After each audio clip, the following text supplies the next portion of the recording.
Lorsque mon mari, David, et moi sommes rentrés de la maternité avec notre nouveau-né, ma belle-mère, Patricia, a explosé. Ne saviez-vous pas que c'est la fête des mères? J'ai réservé un hôtel pour nous, s'est-elle exclamée. Mon mari ne m'a même pas regardé, il a simplement dit, nous reviendrons. Allez dans votre chambre. Je suis restée silencieuse. À leur retour, ils ont trouvé une chambre vide et un mot qui les a laissés pâles. Je n'aurais jamais pensé écrire cette histoire, mais après tout ce qui s'est passé, j'ai besoin de le raconter. Peut-être que certaines d'entre vous comprendront ce que j'ai vécu, et peut-être que d'autres penseront que je suis allé trop loin. Quoi qu'il en soit, voici ce qui s'est passé lorsque mon monde a complètement changé en l'espace de 48 heures. Permettez-moi de commencer par dire que ma relation avec ma belle-mère, Patricia, était déjà tendue depuis le moment où mon mari me l'a présentée il y a 3 ans. Elle a clairement fait comprendre que je n'étais pas assez bien pour son garçon chéri. Rien de ce que je faisais n'était juste, ma cuisine était trop fade, mon travail n'était pas assez prestigieux, et apparemment, je ne venais pas de la bonne famille. Mais David a toujours balayé mes inquiétudes du revers de la main, disant des choses comme « c'est comme ça que maman est » ou « elle finira par s'habituer à toi ». Alerte spoiler, elle ne l'a jamais fait. Lorsque je suis tombée enceinte, le comportement de Patricia est devenu encore pire. Elle faisait constamment des commentaires sur le fait que j'étais trop jeune et irresponsable pour être mère, que je devrais mieux manger, faire plus d'exercice en gros, elle avait une opinion sur tout ce que je faisais. David lui disait occasionnellement de se retirer, mais c'était toujours à moitié cœur, et elle recommençait le lendemain. Le pire, c'est qu'elle agissait comme si ma grossesse la concernait d'une certaine manière. Elle parlait de son petit enfant et faisait des projets sans nous consulter. Lorsque nous lui avons dit que nous voulions garder le sexe du bébé secret, elle s'est réellement fâchée et ne nous a pas parlé pendant 2 semaines. Lorsque nous avons annoncé nos choix de prénoms, elle a dit qu'ils étaient malheureux et a suggéré des alternatives. Chaque limite que nous avons essayé de fixer, elle l'a franchie, avec la permission implicite de David. Mais rien, et je veux dire rien, ne m'a préparé à ce qui s'est passé après la naissance de notre fils. Notre fils, James, est né un vendredi soir après un long et difficile travail. J'étais à l'hôpital depuis près de 20 heures, et j'étais épuisée, émotive, et j'essayais de comprendre l'allaitement tout en gérant les douleurs postpartum. David a été incroyable pendant l'accouchement, il m'a tenu la main, s'est fait mon avocat auprès des infirmières, et a pleuré à la naissance de James. Pendant ces 2 premiers jours à l'hôpital, j'ai pensé que peut-être cette expérience nous rapprocherait et l'aiderait enfin à tenir tête à sa mère. Patricia nous a rendu visite le samedi, le lendemain de la naissance de James. Elle est entrée dans la chambre comme si elle en était la propriétaire, m'a à peine reconnue, et a immédiatement commencé à critiquer tout, la chambre était trop froide, les infirmières n'étaient pas assez attentives, et je tenais mal le bébé. Elle a essayé de me prendre James alors que j'essayais d'allaiter, disant « Vous ne le faites pas correctement, laissez-moi vous montrer ». Lorsque je lui ai poliment mais fermement dit non, elle s'est tournée vers David, avec une expression blessée, et a dit « J'essaie juste d'aider ». J'ai élevé 3 enfants avec succès.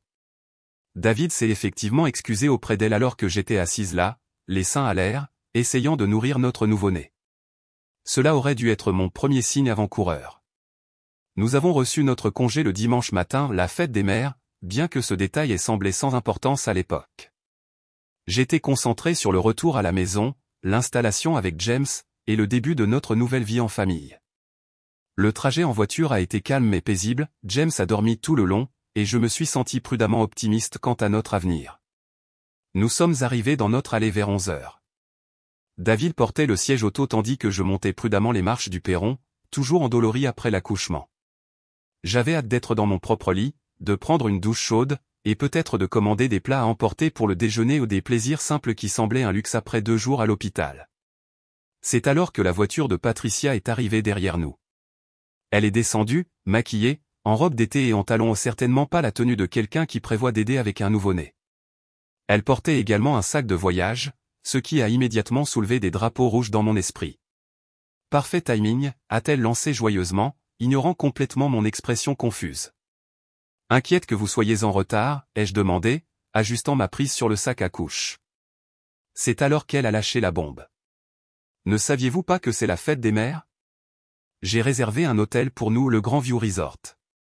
Ils ont ce délicieux buffet de brunch. J'ai pensé que nous pourrions en faire une journée entière, peut-être même y rester une nuit. Je nous ai pris une chambre communicante pour que je puisse aider avec le bébé. Je suis resté là, bouche bée, essayant de comprendre ce qu'elle venait de dire. J'avais accouché il y a moins de 48 heures. Je saignais, j'étais épuisé, et j'essayais d'établir l'allaitement. L'idée d'aller à un hôtel, d'être entouré d'étrangers, et de faire semblant de profiter d'une fête des mères me semblait absolument insensée. Patricia, ai-je dit prudemment, je viens d'avoir un bébé. J'ai besoin de me reposer et de récupérer. Peut-être pourrions-nous faire quelque chose de plus simple ici à la place. Son visage s'est immédiatement assombri. C'est ma première fête des mères en tant que grand-mère. Je planifie cela depuis des semaines.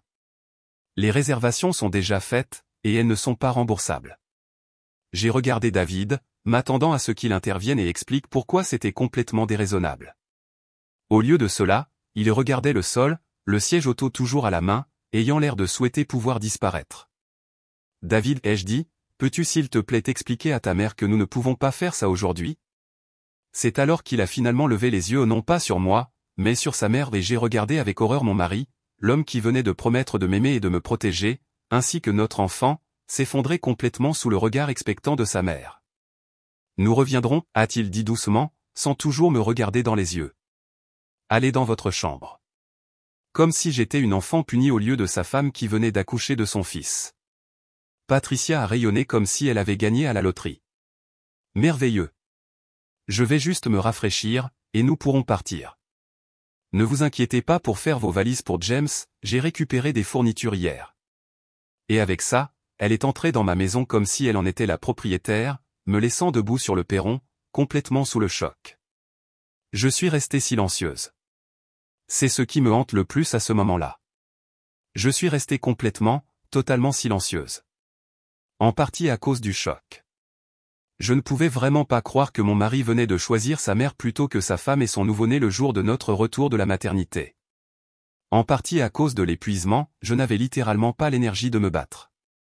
Mais surtout, c'était la réalisation dévastatrice que c'était vraiment qui était David quand ça comptait. Je suis rentré dans la maison et suis allé directement dans notre chambre. J'entendais Patricia dans la salle de bain des invités, faire couler l'eau et fredonner comme si c'était la chose la plus normale au monde. David m'a suivi dans la chambre, portant enfin James dans son siège auto. Sarah, a-t-il commencé, mais j'ai levé la main. Ne, ai-je dit. Ne dis rien. Il a posé le siège auto et s'est assis au bord du lit. Elle a planifié toute cette histoire. L'argent est déjà dépensé. Ce n'est qu'une journée. Ce n'est pas qu'une journée, ai-je dit, ma voix à peine au-dessus d'un murmure. C'est tous les jours. C'est chaque décision. C'est tout notre mariage. Il avait l'air vraiment confus. Que veux-tu dire? Et c'est là que j'ai réalisé qu'il ne comprenait vraiment pas. Il n'a pas vu que ce moment était le point culminant de 3 ans où il avait choisi les sentiments de sa mère plutôt que les miens. Il n'a pas compris qu'en donnant la priorité à ses désirs plutôt qu'à mes besoins en tant que jeune mère, il me disait exactement où j'étais dans sa vie. Amusez-vous bien à l'hôtel, ai-je dit, en me couchant et en me détournant de lui. Il a hésité un instant, et j'ai pensé que peut-être qu'il réaliserait à quel point tout cela était insensé et dirait à sa mère qu'il n'y allait pas. Au lieu de cela, il a ramassé le siège auto et a quitté la pièce. Je les ai entendus parler à voix basse dans le couloir, puis le bruit de la porte d'entrée qui se fermait. Par la fenêtre de la chambre, j'ai vu mon mari attacher notre fils de 2 jours dans la voiture de Patricia et partir avec elle le jour de la fête des mères, me laissant seul dans notre maison. C'est là que j'ai commencé à planifier. Je suis resté au lit pendant environ 1 heure, à réfléchir. Mon corps était épuisé, mais mon esprit était clair comme jamais depuis des mois. J'ai réalisé que ce ne serait pas un incident isolé, c'était ma vie, Patricia faisait des exigences, David cédait, et on attendait de moi que j'accepte tout ça avec le sourire. J'ai pensé à l'avenir, toutes les vacances où ses projets seraient prioritaires, toutes les décisions parentales qu'elle outrepasserait, toutes les limites qu'elle franchirait avec la permission de David. J'ai imaginé des années à être traité comme un personnage secondaire dans ma propre histoire familiale. C'est là que j'ai décidé que je n'allais pas vivre comme ça. Je me suis levé et j'ai commencé à faire mes valises, pas seulement des vêtements, tout ce qui comptait pour moi, des photos, des documents importants, les bijoux de ma grand-mère, le livre de bébé que j'avais tenu tout au long de ma grossesse. J'ai appelé ma sœur, Emma, qui vivait à 2 heures de route. Sarah? Comment tu te sens? Comment va le bébé? a-t-elle répondu au premier coup de fil. J'ai besoin de ton aide, ai-je dit, et ma voix s'est brisée. Je lui ai tout raconté. Elle est restée silencieuse pendant un long moment après que j'ai fini. Je vais venir te chercher, a-t-elle finalement dit. Pendant que j'attendais Emma, j'ai fait quelque chose que je n'avais jamais fait auparavant, j'ai fouillé les affaires de David non pas pour voler ou détruire quoi que ce soit, mais pour comprendre qui j'avais vraiment épousé. Dans le tiroir de son bureau, j'ai trouvé des emails imprimés entre lui et Patricia du mois dernier. Elle avait planifié ce voyage de la fête des mères depuis que j'étais enceinte de 8 mois. David avait initialement dit non, mais j'ai pu voir la progression des messages où elle l'a progressivement usé. Le dernier email, envoyé la veille de mon accouchement, disait « Je ne comprends pas pourquoi Sarah doit tout faire à propos d'elle.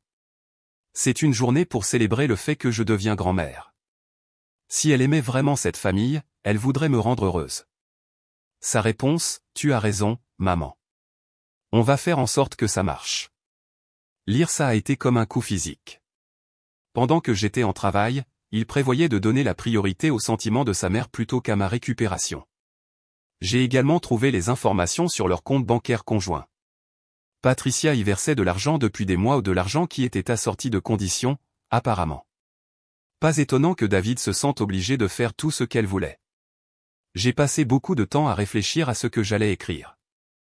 Je voulais être claire, décisive, et impossible à mal interpréter. Voici ce que j'ai laissé sur le comptoir de la cuisine. David. Au moment où tu liras ceci, James et moi serons partis.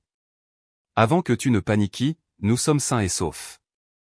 Avant que tu ne te fâches, comprends que c'est le résultat direct de tes choix d'aujourd'hui. Lorsque tu as choisi d'emmener notre fils de 2 jours à un hôtel pour apaiser ta mère au lieu de rester à la maison avec ta femme en convalescence, tu m'as montré exactement ce que notre mariage signifie pour toi. Lorsque tu m'as dit d'aller dans ma chambre comme une enfant punie pour avoir dérangé ta mère, tu m'as montré exactement combien tu me respectes. J'ai passé 3 ans à te regarder donner la priorité aux désirs de ta mère plutôt qu'à mes besoins. Je me suis convaincu que les choses changeraient lorsque nous deviendrions parents, que tu finirais par faire passer notre famille en premier. Aujourd'hui, j'ai appris que c'était naïf. Je ne pars pas parce que je suis en colère à cause d'une mauvaise journée. Je pars parce que je refuse d'élever mon fils dans une maison où son père ne respecte pas sa mère, où les crises de colère de sa grand-mère déterminent les décisions familiales, et où la voix de sa mère n'a pas d'importance. James et moi méritons mieux. Nous méritons un homme qui ne rêverait jamais de laisser sa femme seule le jour où ils ont ramené leur nouveau-né de la maternité. Nous méritons un père qui protège sa famille au lieu de la sacrifier pour garder sa mère heureuse. J'ai déposé les papiers de divorce 6 juin cet après-midi. Emma m'a aidé avec un service en ligne, apparemment, tu peux commencer le processus immédiatement après l'accouchement si tes circonstances sont considérées comme extraordinaires. Tu seras convoqué à ton bureau mardi. Je n'ai pris que ce qui m'appartient à moi et à James. Je n'ai pas touché à tes effets personnels ni aux articles que ta mère a achetés pour la chambre de bébé. Les comptes bancaires restent intacts, je laisserai cela aux avocats à régler. N'essaie pas de nous trouver. N'appelle pas ma famille ou mes amis. Lorsque tu seras prêt à avoir une conversation mature sur les arrangements de garde qui donnent la priorité au bien-être de James plutôt qu'aux sentiments de ta mère, tu peux me contacter par l'intermédiaire de mon avocate. Ses coordonnées sont jointes. J'espère que le brunch de l'hôtel valait le coup. Sarah. PS joyeuse fête des mères à moi. Emma est arrivée vers 16h. Elle m'a regardé et a immédiatement commencé à pleurer, ce qui m'a fait pleurer, ce qui a réveillé James, que je tenais depuis tout ce temps, ce qui nous a fait pleurer tous les 3 ensemble dans mon salon. Tu es sûr de ça, a-t-elle demandé après que nous nous soyons tous calmés. Je n'ai jamais été aussi sûr de rien dans ma vie, ai-je dit. Nous avons chargé ma voiture de tout ce que j'avais emballé.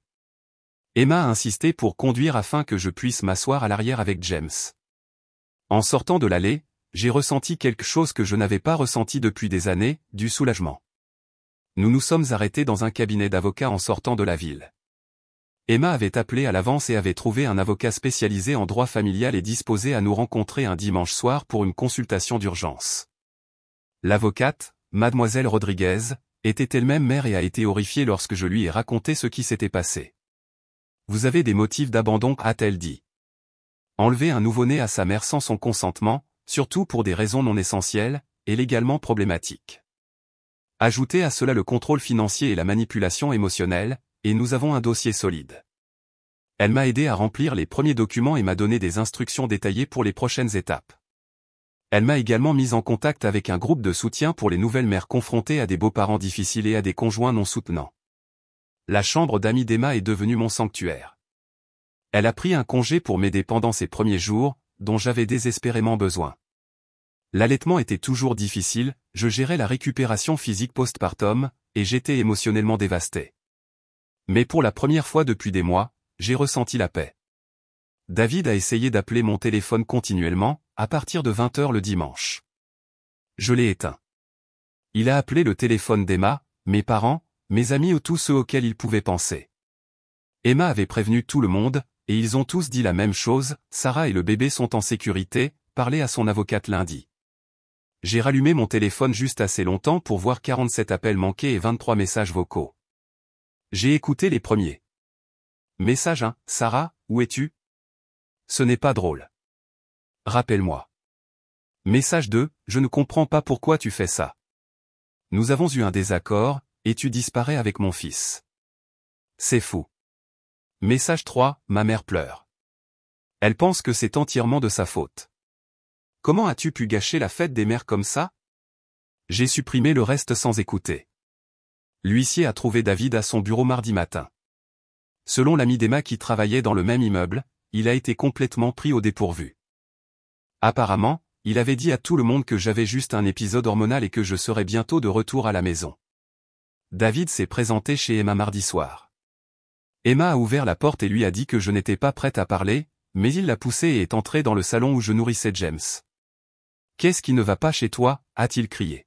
« Tu ne peux pas juste prendre mon fils et disparaître parce que tu ne voulais pas aller à un hôtel. » Je l'ai regardé calmement et j'ai dit, « Est-ce vraiment ce que tu penses qui s'est passé ? Ma mère a planifié quelque chose de bien pour la fête des mères, et tu as fait une crise de colère. Maintenant, elle est dévastée, pensant qu'elle a causé la fin de notre mariage à cause d'un malentendu. » David, ai-je dit doucement, assieds-toi. Quelque chose dans mon ton a dû lui parvenir parce qu'il s'est effectivement assis sur le canapé d'Emma. Te souviens-tu à quoi je ressemblais quand nous sommes rentrés de la maternité, ai-je demandé. Il avait l'air confus. Tu avais l'air fatigué. J'avais l'air d'une femme qui venait d'accoucher, ai-je dit. Je saignais, j'étais épuisé, j'avais mal, et j'essayais de comprendre comment garder notre fils en vie. Et ta réponse à la demande de ta mère que nous allions immédiatement à un hôtel a été de me dire d'aller dans ma chambre. Je ne voulais pas. Tu ne m'as même pas regardé, David. Tu as regardé elle. Tu as fait ton choix, et tu m'as dit d'aller dans ma chambre comme si j'étais une enfant gênante. Il est resté silencieux un instant. Je pensais que tu comprenais que c'était important pour elle au plus important que moi, plus important que ton fils, plus important que la récupération de ta femme après l'accouchement. Ce n'était qu'une journée. Non, ça ne l'était pas, ai-je dit. C'était tous les jours. Pendant 3 ans. C'était chaque fois que tu la laissais me critiquer, chaque fois que tu rejetais mes préoccupations, chaque fois que tu choisissais de la rendre heureuse plutôt que de défendre ta femme. Le dimanche n'a pas été un incident isolé, c'était la goutte d'eau qui a fait déborder le vase. Il m'a regardé pendant un long moment. Donc, tu en as juste fini? Tu mets fin à notre mariage à cause de ça? Je mets fin à notre mariage parce que tu m'as montré que quand ça comptait vraiment, quand j'avais besoin de toi, tu as choisi elle. Et si tu ne comprends pas pourquoi c'est un problème, alors nous n'avons jamais eu de vrai mariage. C'est alors que David s'est effondré au pas, le genre de crise de colère et de défense que j'avais vu auparavant lorsqu'il était confronté à sa mère, mais de vraies larmes. Pendant un moment, j'ai vu l'homme dont j'étais tombée amoureuse, celui qui me défendait au début de notre relation. Sarah, s'il te plaît, a-t-il dit, la voix brisée. Je sais que j'ai fait une erreur. Je sais que je t'ai blessé, mais nous pouvons arranger ça. Nous pouvons aller en thérapie. Je peux fixer des limites avec ma mère. S'il te plaît, ne m'enlève pas James. Emma s'est discrètement excusée pour nous laisser de l'intimité, mais pas avant de me lancer un regard qui disait qu'elle écouterait de la cuisine au cas où j'aurais besoin d'aide. David, ai-je dit doucement, que s'est-il passé à l'hôtel? Il s'est essuyé les yeux et avait l'air gêné. C'était horrible. James a pleuré tout le temps pendant le brunch. Il n'a pas voulu prendre le biberon que ma mère a apporté, et elle a continué à dire qu'il fallait le laisser pleurer au lieu d'être si doux. Les gens nous regardaient. Je n'arrêtais pas de penser à comment tu luttais probablement avec l'allaitement, et me voilà qui échoue à la chose la plus basique. J'ai ressenti une pointe de sympathie, me souvenant à quel point ces premiers jours d'allaitement avaient été difficiles. Et puis je me suis souvenu. Maman voulait rester une nuit, comme elle l'avait prévu, mais James était inconsolable. Elle s'est énervée et a commencé à te blâmer, disant que tu l'avais probablement déjà gâté, que tu étais trop anxieuse et que cela affectait le bébé. Elle a dit, nous devions établir qui était vraiment aux commandes avant que tu ne sois trop à l'aise pour prendre toutes les décisions. Ma sympathie s'est évaporée. Que as-tu dit à ça? Je n'ai rien dit. J'étais tellement dépassé, et elle avait l'air tellement sûre de ce qu'il fallait faire. Mais en la voyant essayer de forcer James à arrêter de pleurer en l'ignorant, en voyant à quel point il était bouleversé sans vous, j'ai réalisé à quel point j'avais tout gâché. Alors vous êtes rentré à la maison. Nous sommes rentrés vers 22 heures. La maison était plongée dans le noir, et j'ai pensé que vous dormiez simplement. J'ai mis James dans son berceau et je suis allé me coucher, pensant que nous parlerions le matin et que je m'excuserais. Ce n'est qu'à mon réveil, en trouvant votre lettre, que j'ai compris que vous étiez vraiment parti. J'ai déplacé James dans mon autre bras, essayant de traiter cette information. Une partie de moi était contente que David ait vu de ses propres yeux à quel point la situation était mauvaise, mais c'était trop peu, trop tard. Qu'a dit Patricia en lisant ma lettre, ai-je demandé, curieuse malgré moi. Le visage de David s'est assombri. Elle a dit que vous étiez dramatique et manipulatrice, a-t-il dit. Elle a dit que vous aviez orchestré toute cette affaire pour la faire passer pour une mauvaise personne, que vous aviez probablement prévu de partir depuis des semaines et que vous aviez simplement utilisé la fête des mères comme excuse. Elle a dit qu'aucun juge ne priverait un père de son fils pour un simple désaccord. Qu'avez-vous pensé? Il a gardé le silence pendant un long moment. Peut-être qu'elle avait raison, a-t-il dit au début. Cela semblait si extrême, disparaître avec James pour ce qui ressemblait à un malentendu. Mais ensuite j'ai continué à lire votre lettre, et je me suis souvenu de toutes les fois au cours des 3 dernières années où vous avez essayé de me parler du comportement de ma mère, toutes les fois où vous m'aviez demandé de vous défendre, et où j'avais plutôt trouvé des excuses. Comme lorsqu'elle a critiqué vos choix de robe de mariée et vous a fait pleurer, et que je vous ai dit qu'elle essayait juste de vous aider. Comme lorsqu'elle a réorganisé notre cuisine pendant notre lune de miel, et que vous étiez contrarié, et que j'ai dit qu'il était plus facile de la laisser faire ce qu'elle voulait. Comme lorsqu'elle a annoncé notre grossesse sur Facebook avant que nous soyons prêts, et que j'ai dit que cela ne valait pas la peine de se disputer. J'étais surpris qu'il se souvienne de ces incidents. À l'époque, cela semblait si extrême, il avait fait comme si ce n'était pas grave. J'ai fait une liste, a-t-il poursuivi, essayant de réfléchir. Des fois où je vous ai réellement défendu contre ma mère, Sarah. Je n'ai pas pu en trouver une seule. Pas une seule fois en 3 ans où j'ai choisi vous plutôt que ses sentiments. L'aveu est resté suspendu dans l'air entre nous. James avait fini de téter et s'assoupissait contre ma poitrine, complètement ignorant la conversation qui déterminait son avenir. J'ai appelé une thérapeute, a dit David soudainement. Le docteur Martinez. Elle est spécialisée dans la dynamique familiale et les problèmes de limite. J'ai déjà eu 3 séances. Que dit-elle? Elle dit que j'ai ce qu'on appelle un enchevêtrement avec ma mère, que je n'ai jamais appris à séparer mon identité de la sienne, alors je me sens coupable et anxieux chaque fois que je la déçois. Elle dit que c'est courant dans les familles où un parent est émotionnellement manipulateur. Je suis restée silencieuse, absorbant cette information. Cela semblait parfaitement exact. Mais j'ai essayé de dire des choses similaires à David pendant des années, et il m'a éconduite, ai-je dit. Elle a aussi dit, a poursuivi David, que même si je fais le travail pour changer, il pourrait être trop tard, que certains dommages ne peuvent pas être réparés, et que vous avez tout à fait le droit de vous protéger vous et James de nouvelles souffrances. Croyez-vous cela? Je ne veux pas, mais oui, je pense que je le crois. La confiance se gagne avec le temps. Vous avez détruit votre confiance en moi, et je commence à comprendre que la confiance n'est pas quelque chose que vous pouvez simplement exiger en retour, elle doit être gagnée avec le temps par des actions cohérentes, pas seulement des paroles. Nous sommes restés assis en silence pendant quelques minutes. J'entendais Emma bouger dans la cuisine, nous laissant probablement de l'espace tout en restant suffisamment prêt pour intervenir si nécessaire. Que voudriez-vous, ai-je finalement demandé. Si j'étais prête à envisager de réessayer, à quoi cela ressemblerait-il? Les yeux de David se sont illuminés d'espoir, mais il a semblé se reprendre. Je voudrais regagner votre confiance, a-t-il dit. Je voudrais continuer à aller en thérapie, peut-être faire des séances de thérapie de couple si vous êtes prête. Je voudrais avoir des conversations honnêtes avec ma mère au sujet des limites, même si cela la met en colère. Je voudrais vous prouver que je peux faire passer notre famille en premier. Et si votre mère n'accepte pas ces limites, si elle menace de vous couper financièrement ou émotionnellement, alors c'est son choix. J'aurais dû apprendre il y a longtemps que l'amour n'est pas censé s'accompagner de telles conditions. Je l'ai regardé attentivement, essayant de jauger sa sincérité. Il semblait sincèrement plein de remords, mais j'avais déjà entendu des promesses auparavant. David, ai-je dit, j'ai besoin que tu comprennes quelque chose. Je ne suis plus la même personne que lorsque j'ai écrit cette lettre. Ces derniers jours de paix, de ne pas marcher sur des œufs, de prendre des décisions sans me soucier de la réaction de ta mère, cela m'a montré ce qui me manquait. J'aime qui je suis lorsque je ne dois pas constamment défendre mes choix. Il a hoché la tête lentement. Je vois ça. Vous semblez plus forte, plus confiante. La bataille pour la garde a été plus complexe que je ne l'avais initialement laissé entendre. L'avocat de David a essayé tous les angles pour me présenter comme une mère indigne qui avait kidnappé James dans un état émotionnel. Ils ont évoqué mon état postpartum, suggérant que je n'étais pas assez stable mentalement pour prendre des décisions importantes.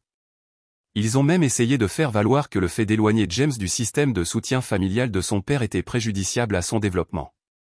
Patricia a témoigné en faveur de David, se présentant comme la grand-mère inquiète qui voulait simplement aider la famille de son fils.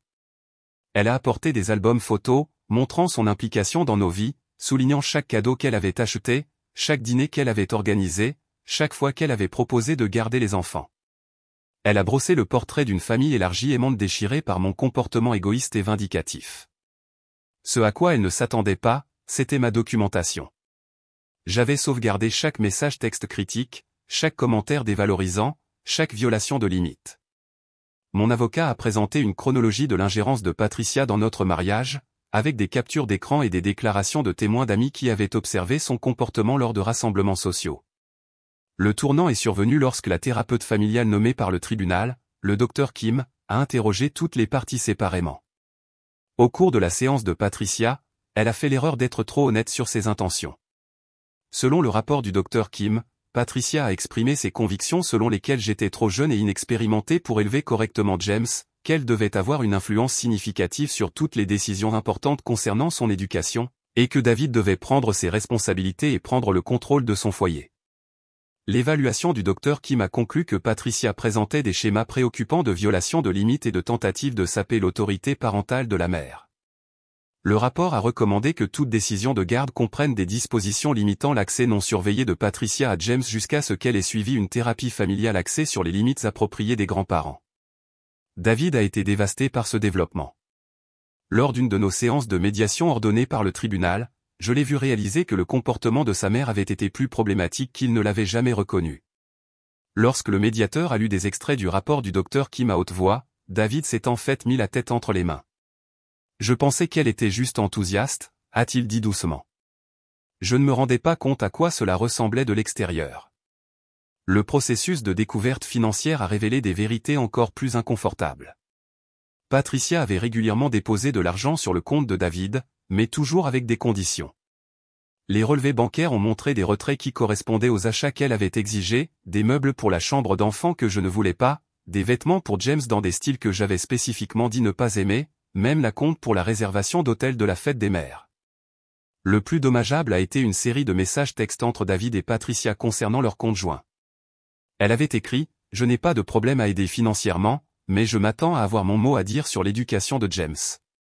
C'est normal puisque je contribue à ses soins. » La réponse de David était simplement « Je comprends, maman. » Mon avocat a utilisé ces preuves pour faire valoir que Patricia tentait d'acheter de l'influence sur mon fils et que David avait été complice de cet arrangement. Le juge n'a pas été impressionné. La nouvelle de notre divorce s'est répandue rapidement dans la famille de David, et les réactions ont été mitigées. Le père de David, Robert, a surpris tout le monde en m'appelant directement environ 2 semaines après mon départ. « Je te dois des excuses », a-t-il dit lorsque j'ai répondu au téléphone. J'étais tellement choqué que j'ai failli raccrocher. Robert avait toujours été silencieux lors des réunions de famille, laissant Patricia dominer les conversations et prendre les décisions. J'ai vu Patricia éloigner toutes les femmes que mes fils ont ramenées à la maison, a-t-il poursuivi. Je me suis dit que ce n'était pas mes affaires, que c'était des adultes qui pouvaient gérer leurs propres relations. Mais en voyant ce qui s'est passé avec toi et James, j'aurais dû parler il y a des années. Il a continué à me parler de la première petite amie sérieuse de David à l'université, qui avait rompu avec lui après que Patricia lui ait rendu la vie misérable. Puis il y a eu l'ex-femme de son frère Mark, qui avait subi l'ingérence de Patricia pendant 5 ans avant d'abandonner. Même le premier mariage de Michel avait été mis à mal par les critiques constantes et les violations de limites de Patricia. Elle a de bonnes intentions, a dit Robert, mais elle ne peut pas lâcher prise. Elle pense qu'elle protège ses enfants, mais elle sabote en réalité leur bonheur. J'ai été trop lâche pour la contrer, et maintenant mon petit-fils en paie le prix. Cette conversation m'a donné un aperçu de la dynamique familiale qui avait façonné David. Il avait grandi en regardant son père éviter la confrontation avec Patricia, modélisant ce même comportement d'évitement des conflits dans ses propres relations. Michel m'a contacté à peu près au même moment, et notre conversation a été encore plus révélatrice. Nous nous sommes retrouvés pour prendre un café pendant que James faisait sa sieste dans sa poussette, et elle m'a raconté des histoires que je n'avais jamais entendues auparavant. Quand j'avais 16 ans, a-t-elle dit, j'ai ramené un petit ami à dîner. Maman a passé tout le repas à l'interroger sur ses antécédents familiaux, ses notes, ses projets d'avenir. Elle l'a mis tellement mal à l'aise qu'il a rompu avec moi la semaine suivante. Quand je l'ai confrontée à ce sujet, elle a dit qu'elle veillait simplement sur moi et que tout garçon qui ne pouvait pas supporter un peu de pression ne valait pas la peine de sortir avec. Elle a ensuite décrit comment Patricia s'était immiscée dans toutes les relations que Michel avait tentées à l'âge adulte. Elle trouverait des raisons de passer sans prévenir lorsque Michel avait des rendez-vous, offrirait des conseils non sollicités sur les hommes que Michel voyait, et les chercherait même sur les réseaux sociaux pour trouver des raisons pour lesquelles ils n'étaient pas convenables.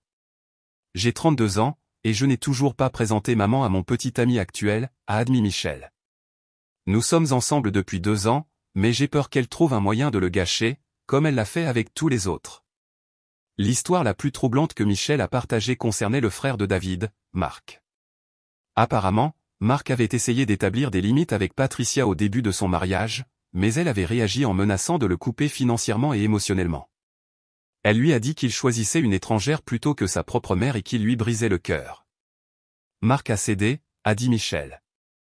Il a choisi de maintenir la paix plutôt que de soutenir sa femme. Son mariage a duré 3 ans de plus après cela, mais il n'a jamais été le même. Son ex-femme, Janet, m'a dit plus tard qu'elle avait l'impression d'être mariée à la fois à Mark et à maman, et qu'elle ne pouvait pas rivaliser avec cette dynamique. Ces conversations m'ont aidé à comprendre que le comportement de David n'était pas unique, c'était un schéma qui s'était établi dans leur famille pendant des décennies. Mais le comprendre ne m'a pas rendu plus disposé à l'accepter. Être mère célibataire a été plus difficile que je ne l'avais prévu, même avec le soutien d'Emma. Les premiers mois ont été un flou de nuits blanches, d'horaires d'alimentation et de tentatives d'établissement de routine tout en gérant le stress de la bataille pour la garde. James a eu des coliques pendant les 3 premiers mois, ce qui a signifié des heures de pleurs que rien ne semblait apaiser. Pendant les pires nuits, lorsque je marchais dans la pièce avec un bébé qui criait à 3 heures du matin, je me demandais parfois si j'avais fait le bon choix. Avoir David pour se relayer, même si notre mariage était difficile, aurait été plus facile dans ces moments-là. Mais ensuite, je me souvenais à quoi ces nuits ressemblaient lorsque nous étions encore ensemble, David qui s'énervait contre les pleurs de James, Patricia qui appelait avec des conseils que je ne voulais pas, le sentiment constant que j'échouais à répondre aux attentes de tout le monde. Au moins maintenant, lorsque James s'endormait enfin dans mes bras, je pouvais profiter de la paix sans me soucier que quelqu'un critique mes méthodes. L'aspect financier a également été difficile. Même avec la pension alimentaire pour enfants, élever James avec un seul revenu signifiait faire des sacrifices. J'ai dû trouver une nouvelle garde d'enfants lorsque je suis retourné au travail, car Patricia avait prévu de fournir gratuitement des services de garde d'enfants avec, j'en suis sûr, de nombreuses conditions. Le coût de la garderie était important, mais cela valait la peine de savoir que James était dans un environnement neutre où personne ne saperait mes choix parentaux. J'ai également dû acquérir des compétences dont je n'avais jamais eu besoin auparavant. David s'occupait de la plupart des réparations et de l'entretien de notre maison, et Patricia aidait souvent à la gestion du ménage, mais toujours avec des commentaires sur la façon dont je devrais faire les choses différemment. Maintenant, je regardais des vidéos YouTube pour apprendre à réparer un robinet qui fuit et je lisais des livres pour parents sans que personne ne mette en doute mes choix. L'isolement a peut-être été la partie la plus difficile. Bien qu'Emma ait été incroyablement supportive, elle avait sa propre vie et son propre travail. Beaucoup de mes amis étaient encore mariés et occupés avec leur propre famille. Se faire de nouveaux amis en tant que mère célibataire semblait intimidant, surtout lorsque je gérais les séquelles émotionnelles du divorce. J'ai rejoint un groupe de soutien pour les mères célibataires qui se réunissaient à la bibliothèque tous les jeudis soirs. Entendre les histoires d'autres femmes m'a aidé à réaliser que ma situation, bien que douloureuse, n'était pas unique. Beaucoup d'entre elles avaient eu affaire à des beaux-parents contrôlants, à des conjoints peu serviables ou à des mariages qui s'étaient effondrés sous la pression de la nouvelle parentalité. Une femme, Teresa, avait quitté son mari après qu'il ait préféré les conseils de sa mère aux recommandations du pédiatre pour leur bébé prématuré. Une autre, Janelle, avait subi pendant des années l'arrivée imprévue de sa belle-mère qui réorganisait sa maison pendant qu'elle était au travail. Leurs histoires ont confirmé que j'avais fait le bon choix, même lorsque les défis pratiques semblaient insurmontables. Les séances de thérapie de David avec le docteur Martinez semblaient avoir un impact, mais le changement était lent et incohérent. Lors de nos visites supervisées au cours des premiers mois, je pouvais le voir essayer de mettre en œuvre de nouveaux comportements, mais les anciens schémas étaient difficiles à briser. Il a commencé à établir de petites limites avec Patricia ou des choses comme ne pas répondre immédiatement à ses appels et lui dire qu'elle devait demander avant d'acheter des choses pour James, mais lorsque Patricia s'opposait avec des larmes ou des sentiments de culpabilité, il retournait souvent à son ancien comportement accommodant. La percée est survenue environ 4 mois après notre séparation. David m'a appelé, il avait l'air différent ou plus décidé que je ne l'avais entendu depuis des années. J'ai eu une grosse dispute avec ma mère aujourd'hui, a-t-il dit sans préambule. À propos de quoi? Elle voulait emmener James à son église pour une cérémonie de baptême sans vous demander. Elle avait déjà parlé au pasteur et fixé une date. Lorsque je lui ai dit qu'elle devait d'abord en discuter avec vous, puisque vous avez la garde principale, elle a perdu le contrôle. Je suis restée silencieuse, attendant de voir où cela allait. Elle a dit que vous m'empoisonniez contre elle, que j'étais irrespectueux et ingrat après tout ce qu'elle avait fait pour nous. Elle a dit que si je devais vous choisir plutôt qu'elle, peut-être qu'elle ne voulait pas être impliquée dans la vie de James du tout. Qu'avez-vous dit? Je lui ai dit que choisir de vous respecter en tant que mère de James ne signifiait pas vous choisir plutôt qu'elle, c'était juste être un parent responsable. J'ai dit que si elle ne pouvait pas accepter que vous et moi ayons besoin de prendre des décisions ensemble concernant notre fils, alors peut-être qu'elle avait besoin de prendre du recul jusqu'à ce qu'elle puisse gérer cela. J'étais vraiment surprise. C'était le genre d'établissement de limites que je lui avais supplié de faire pendant des années. Comment a-t-elle réagi?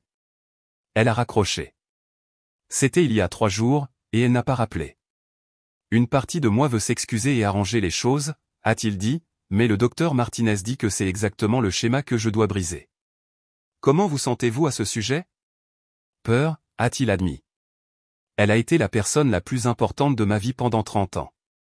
L'idée qu'elle puisse réellement me couper semble terrifiante, mais aussi soulagée. Comme si je pouvais enfin respirer sans me soucier de savoir si elle va approuver chaque décision que je prends. Cette conversation m'a donné l'espoir que David pourrait réellement être capable de changer, mais je suis restée prudente. Je l'avais vu faire des progrès auparavant, pour ensuite faire marche arrière lorsque Patricia faisait pression. Le divorce a mis 8 mois à se finaliser. David s'est battu pour la garde conjointe, mais la question de l'abandon a emmené James à l'hôtel contre mes souhaits explicites alors que je me remettais de l'accouchement a joué fortement en ma faveur. Le juge n'a pas été particulièrement impressionné lorsque l'avocat de David a essayé de faire valoir que ce n'était qu'une sortie familiale. J'ai fini par obtenir la garde principale, et David a James un week-end sur 2 et une soirée par semaine. Patricia n'est pas autorisée à être seule avec James pendant le temps de garde de David, apparemment, son comportement lors de l'évaluation de la garde a soulevé des drapeaux rouges auprès du thérapeute familial. Le règlement financier était équitable. J'ai gardé ma voiture et mes effets personnels, nous avons partagé les économies, et David a racheté ma part de la maison. J'ai utilisé cet argent pour verser un acompte sur un petit logement près d'Emma, qui a été un incroyable système de soutien. David a essayé de se réconcilier plusieurs fois, affirmant toujours qu'il comprend maintenant et qu'il nous mettra en premier. Mais comprendre et faire sont 2 choses différentes. Lors de nos échanges de garde, Patricia fait toujours des remarques cinglantes sur le fait que j'ai brisé la famille et que James a besoin de son père à plein temps. David ne la fait toujours pas taire. Certaines personnes pensent que j'ai réagi de manière excessive. Elles disent que j'aurais dû lui donner une chance de changer, que j'aurais dû essayer des conseils, que j'aurais dû être plus compréhensive de sa relation avec sa mère. Peut-être ont-elles raison. Peut-être aurais-je dû être plus patiente. Mais je pense à James, qui a maintenant presque 1 an et qui est la lumière de ma vie. Je pense au genre de relation que je veux qu'il ait avec son futur partenaire. Je veux qu'ils voient que l'amour signifie protéger les personnes qui vous tiennent à cœur, que le mariage signifie faire de votre conjoint votre priorité, et qu'être parent signifie faire passer les besoins de vos enfants avant votre propre confort. Je ne pouvais pas lui apprendre ces choses en restant dans un mariage où j'étais constamment traité comme secondaire. Cela fait 1 an que cette fête des mères, et j'écris cette mise à jour parce que plusieurs personnes ont demandé ce qui s'est passé ensuite. James se développe bien. Il marche, dit quelques mots et a le rire le plus contagieux. Il semble heureux et bien adapté malgré la situation familiale compliquée. Je vois quelqu'un de nouveau depuis quelques mois. Mark est divorcé et a une fille, et il est tout ce que David n'était pas. Il communique clairement, respecte les limites, et lorsque son ex-femme essaie de manipuler les situations, il la fait immédiatement taire.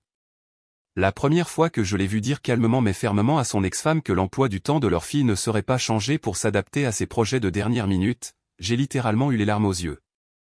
Voilà à quoi ressemble le fait de défendre sa famille. David sort aussi avec quelqu'un ou une femme nommée Kelly, qui, selon des amis communs, s'entend très bien avec Patricia. J'espère vraiment qu'ils seront heureux ensemble. J'espère aussi que Patricia aura enfin la belle-fille qui répondra à tous ses caprices sans se plaindre. Certaines personnes sont faites pour cette dynamique, et tant mieux pour elles. Le développement le plus surprenant a été ma relation avec la sœur de David, Michelle. Elle m'a contacté quelques mois après le divorce, s'excusant de ne pas avoir parlé plus tôt du comportement de sa mère. Apparemment, Patricia a aussi éloigné le premier mari de Michelle, et elle a eu trop peur de présenter son petit ami actuel à la famille. Nous sommes devenus amis proches, et elle a été une tante extraordinaire pour James. Quant à Patricia elle-même, elle envoie à James des cadeaux élaborés pour chaque fête et anniversaire, toujours avec une carte adressée à mon précieux petit-fils, sans aucune mention de moi.